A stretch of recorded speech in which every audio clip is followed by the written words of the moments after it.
Warangal Kakatiya university భూములను కొంతమంది కబ్జా చేశారని ఆరోపించారు విద్యార్థి సంఘాల నాయకులు. అన్యక్రాంతమైన భూములపై సర్వే చేసి కబ్జాకు గురైన ల్యాండ్ను స్వాధీనం చేసుకోవాలంటున్నారు. విద్యార్థుల ఆందోళనకు ప్రభుత్వం గ్రీన్ సిగ్నల్ ఇచ్చింది. అయితే కబ్జాదారులు వర్సిటీ అధికారులు కుమ్మక్కై భూ సర్వేను అర్ధాంతరంగా నిలిపివేశారనే ఆరోపణలు వస్తున్నాయి.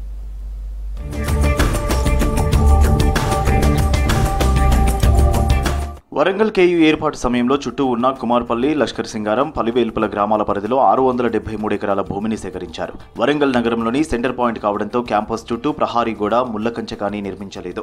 ఇదే అదునుగా కొంతమంది పలుకుబడి కలిగిన నేతలు, అధికారులు కేయూ సిబ్బందితో కుమ్మక్కై కుమార్పల్లి శివారులోని 229, పలివేలుపుల శివారులోని 412, 413, 414, లష్కర్ సింగారంలోని 34 సర్వే నెంబర్లలో ఉన్న భూముల ఆక్రమణకు పాల్పడ్డారనే ఆరోపణలున్నాయి.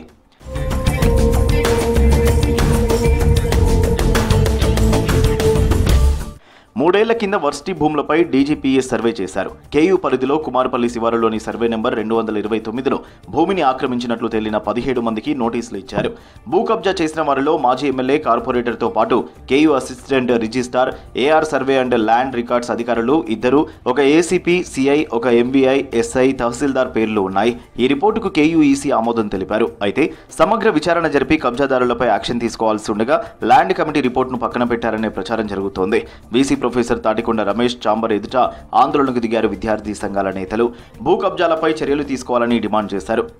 కాకతీయ యూనివర్సిటీ స్థాపించి దాదాపు 40 సంవత్సరాలు కావస్తా ఉన్నా ఇది ప్రారంభించిన నాటికి కాకతీయ యూనివర్సిటీ భూమి 1000 ఎకరాలు, కానీ ఇప్పుడు కేవలం 650 ఎకరాలు మాత్రమే ఉన్నది. దాదాపు 200 ఎకరాలు ప్రభుత్వం కొన్ని అంటే సంస్థలకు పోయినా కూడా 200 ఎకరాల దాకా కబ్జా అయింది. అంటే కేవలం ఇది ఈ యొక్క యూనివర్సిటీకి ప్రహారీ గోడ లేకపోవడం మూలంగానే యూనివర్సిటీ భూములు అనేక్రాంతం అవుతా ఉన్నాయి, కబ్జాకు గురవుతా ఉన్నాయి.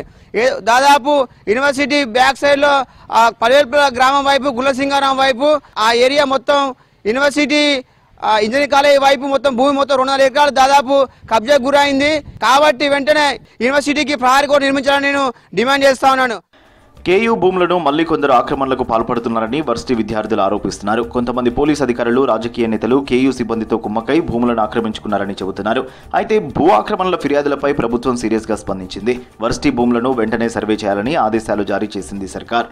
ఇక్కడ కాకతీయ యూనివర్సిటీ పరిధిలోని భూమి ఎంతో మంది రాజకీయ రంగం కావచ్చు, మరియు అదే విధంగా యూనివర్సిటీ అధికారులు కావచ్చు, ఎంతో మంది అక్కడ ఉన్నటువంటి కొన మొత్తము ఆక్రమించడం జరిగింది. అతి తొందరలో మీరు భూమిని సర్వే చేసి హద్దులు పెట్టి ఏదైతే మరి హైదరాబాద్లో హైడ్రా పేరు మీద భూములు ఆక్రమించినటువంటి భూములను కూల్చేస్తున్నారు, అదే విధంగా వరంగల్లోని కాకతీయ యూనివర్సిటీ భూములను కూడా కాపాడాలని మేము సందర్భంగా డిమాండ్ చేస్తా ఉన్నాం. భూమి కబ్జా అయిందండి. కబ్జా అయిన తర్వాత ఇక్కడ ఉన్న యూనివర్సిటీ విద్యార్థులందరూ అధికారులకు వినతి ఇవ్వడం జరిగింది. వాళ్ళు అక్కడ అధికారులు ఏం చేశారంటే కబ్జాకు గురైన భూమిని స్వాధీనం చేసుకోవాలని ఆదేశాలు జారీ చేశారు. ఆదేశాలు జారీ చేసిన తర్వాత ఇక్కడ ఒక 2 రోజులు సర్వే చేశారండి. తర్వాత ఆపివేయడం జరిగింది. ఇప్పటికైనా దయచేసి ఆ సర్వేను కొనసాగిస్తూ ఆ భూమిని స్వాధీనం చేసుకొని చుట్టూ ప్రహారీ గోడ కట్టించి ఇక్కడ ఉన్న విద్యార్థులకు న్యాయం చేయాలని కోరుతున్నాను. అధికారులు ల్యాండ్ సర్వే ప్రారంభించి 2 రోజులు పూర్తి కాకముందే అర్ధాంతరంగా నిలిపివేయడంపై మండిపడుతున్నారు విద్యార్థి సంఘాల నేతలు. ఇన్ఛార్జి వీసీ చొరవ తీసుకుని కేయూ భూముల సర్వే చేయించాలంటున్నారు.